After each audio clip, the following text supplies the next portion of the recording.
విశాఖ ఉక్కును ప్రైవేటీకరించాం, మూసివేస్తారని భయపడద్దు, ప్రధానిని ఒప్పిస్తాం, ఆయన మార్గదర్శకత్వంతో ప్లాంట్ పునరుజ్జీవనానికి కృషి చేస్తాం, కేంద్ర ఉక్కు శాఖ మంత్రి కుమారస్వామి భరోసా. కేంద్ర ఉక్కు శాఖ మంత్రి నిన్న హెచ్డి కుమారస్వామి విశాఖపట్నం స్టీల్ ప్లాంట్కి వచ్చిండు.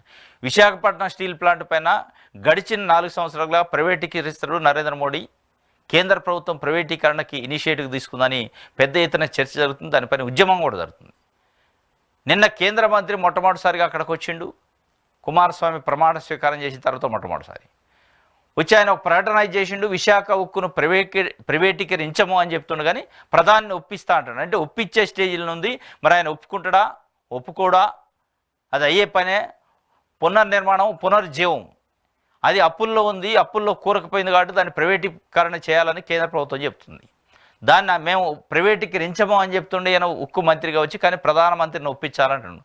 ఆ ప్రధానమంత్రిని ఒప్పించే కార్యక్రమం ఇటు చంద్రబాబు నాయుడు గారు అటు కుమారస్వామి తీసుకుంటారా? ఎందుకంటే చంద్రబాబు నాయుడు గారి చేతిలో ఒక కీలకంగా ఇలా ఎన్డీఏ ప్రభుత్వం ఉంది కాబట్టి ఆయన ఒప్పించి దాన్ని ఆపగలిగితే సంతోషం. మరి ఎట్లా ఉంటుందో చూడాలి.